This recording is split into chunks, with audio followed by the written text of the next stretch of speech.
I'm Dr. Johnson.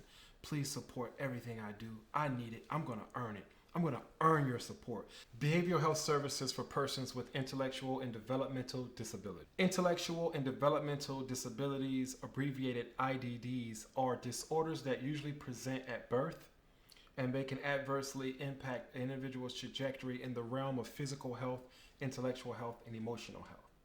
Persons with intellectual disability, autism spectrum disorder, and related developmental disabilities are more susceptible to certain behavioral health issues and disorders. The correct classification and treatment are not always apparent. Behavioral health issues increases challenges with properly caring for these individuals, with properly ensuring that they live the highest standard of life, have very successful lives in their homes, in their communities, and at work. The intersection of having an IDD and having a behavioral health issue creates a unique circumstance for individuals. And this unique circumstance and these unique lived experiences are worthy of our attention, our consideration, and our care. The American Psychiatric Association defines an intellectual disability as one that occurs during the developmental period and one that is characterized by significant impairment to one's intellectual functioning and their adaptive behavior. Adaptive behavior is an essential concept. It is a quality that allows an individual to get along in their environment with the greatest amount of success and the least amount of conflict with others. The DSM defines autism spectrum disorder as being characterized by impairments in two key realms: the social use of communication, restrictive, repetitive, and stereotype patterns of behavior, interest, or activities. Social use of communication includes nonverbal cues, reciprocity, meaning the back and forth communication with others, eye contact, use and recognition of body language, understanding gestures and recognizing social cues, recognizing different emotions that are embedded in facial expressions. Restrictive, repetitive, and stereotype patterns of behavior, activities, and interests could include the stereotyped motor behavior, echolalia. It could include idiosyncratic phrases, insistence on sameness, as well as hypo or hyper reactivity to sensory input. The presence of social communication deficits coupled with the restrictive, repetitive, and stereotype patterns of behavior, interest, and activities occur in the developmental period but have significant impairments across the life course. Developmental disabilities are serious chronic conditions that can be attributed to mental and or physical impairment. Developmental disabilities are severe and chronic conditions that can be summed up in 5 points. 1.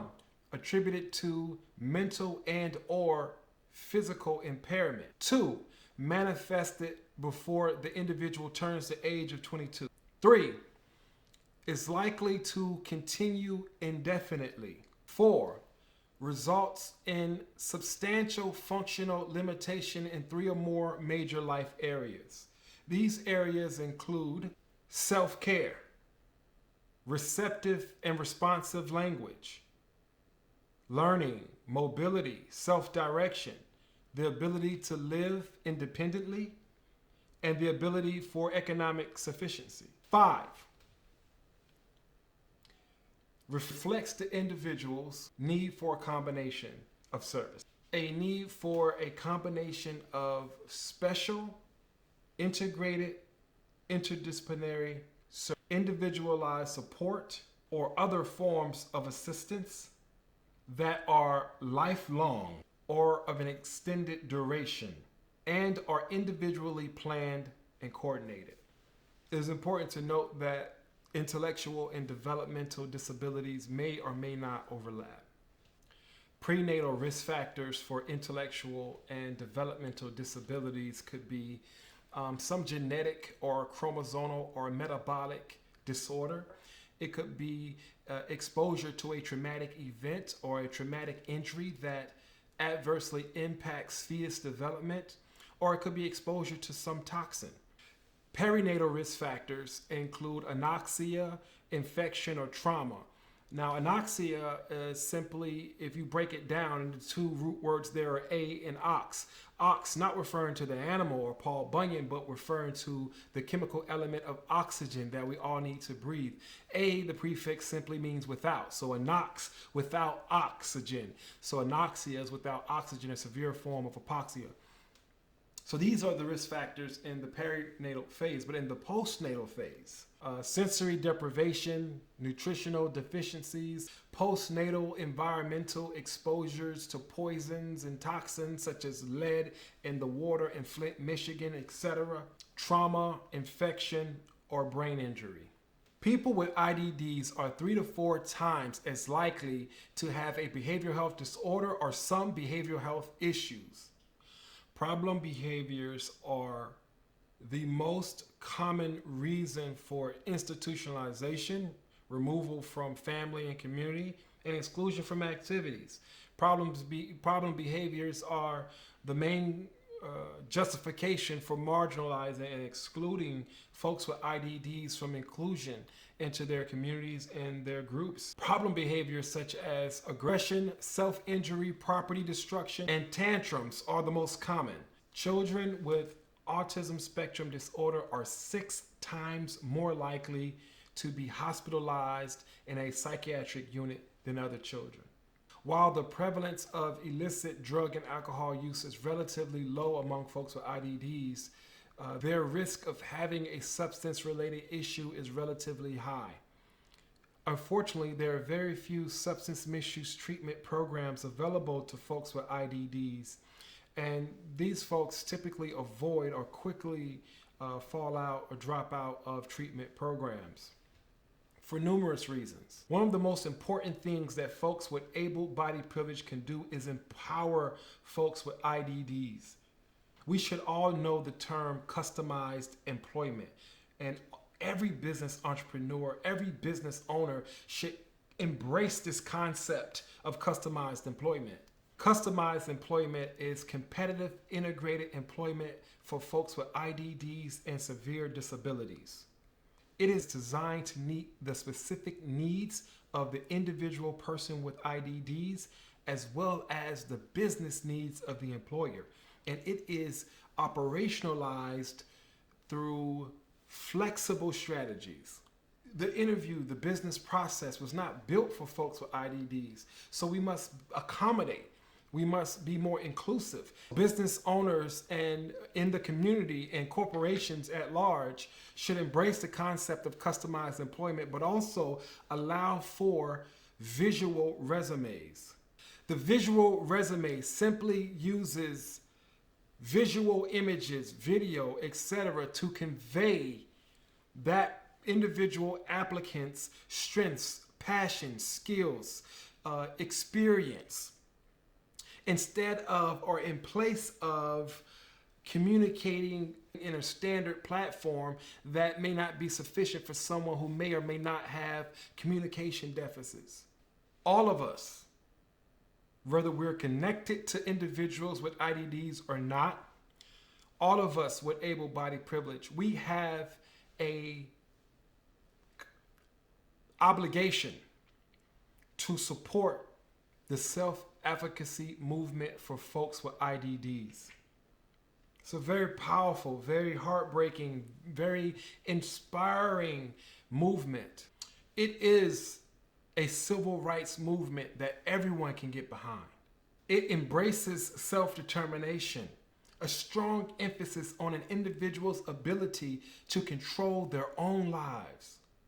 In the US, the self-advocacy movement has a vibrant history dating back to the 1980s. Self-advocacy is about persons with IDDs bonding together in unity and solidarity, supporting one another to take charge of one another's lives and fight discrimination. The self-advocacy movement is born out of these competing models, the medical model versus the more social model. The medical model, also known as the biomedical model, tends to see individuals with disabilities as having limitations that affect their ability to function and that need to be fixed. Since the medical model or the biomedical model of disabilities views disabilities as a limitation, then the doctors or the psychiatrists or the counselors becomes the person who will do the fixing. Broken people need to be fixed. This essentially is the interpretation of the biomedical model of disabilities. Well, thank God for the social model. The social model of disability views disability as a culture that has been affected by oppression. The social model does not view disability as a limitation. The social model does not view disability as a limitation that needs to be corrected by some professional, but rather the disability itself could be something to take pride of, and it promotes disability pride. So disability pride is generally interpreted as a rejection of the medical model and embracing disability as a culture and as a unique identity. So activists advocate for deinstitutionalization, removing folks away from psychiatric facilities, away from historical psychiatric wards, into their own homes, into their own communities, amongst each other, where they can achieve self-determination, empowerment, and all the basic human rights that we all want for one another and ourselves. I love that slogan, nothing about us without us. Nothing about us without us. It reminds me of that hip hop fashion brand FUBU, for us, by us. We can interpret this as those of you with able-bodied privilege who are compelled to help, and you should. Your job is to support from far in the back, from far behind. This is a movement where folks with IDDs unify, support each other, and they have the self-determination, and they take charge of their movement and their fight for self-determination and their fight against discrimination. So what do these movements emphasize? Well, they emphasize self-advocacy. They emphasize longer lifespans. And with longer lifespans, they emphasize the quality of life, living a dignified, self-determined quality of life throughout the life course. And of course, with the appropriate amount of social and community support. 1 out of 3 folks with IDDs also have a behavioral health issue. So folks with intellectual and developmental disabilities want for themselves the same thing that all of us want. The right to live in peace, the right to self-determination, the right to receive love, the right to deal with grief and to take charge of one's life and take charge of one's death. And it is all of us. It is all of our responsibility as members of the community, as members of the human family, to uplift this community globally and locally. Of course, it is paramount and essential for behavioral health professionals, but it is the responsibility of all of us to support self-advocacy, to empower these groups, and to learn as we value and humanize them, learn and appreciate their beauty, their dignity, and their talent. Thank you. I'm Dr. Johnson. Please support everything I do. I need it. I'm going to earn it. I'm going to earn your support. Support everything I do. I'm going to earn it. And I leave you with peace and blessings. Spread the love. Stereotyped motor behavior. Echolalia. Can't believe I just said that right. All right. Restrictive, repetitive. Yes. I have nothing else to do in my life. I love that slogan. Nothing. Forgot the slogan. 1 out of 3 folks with stop saying All right.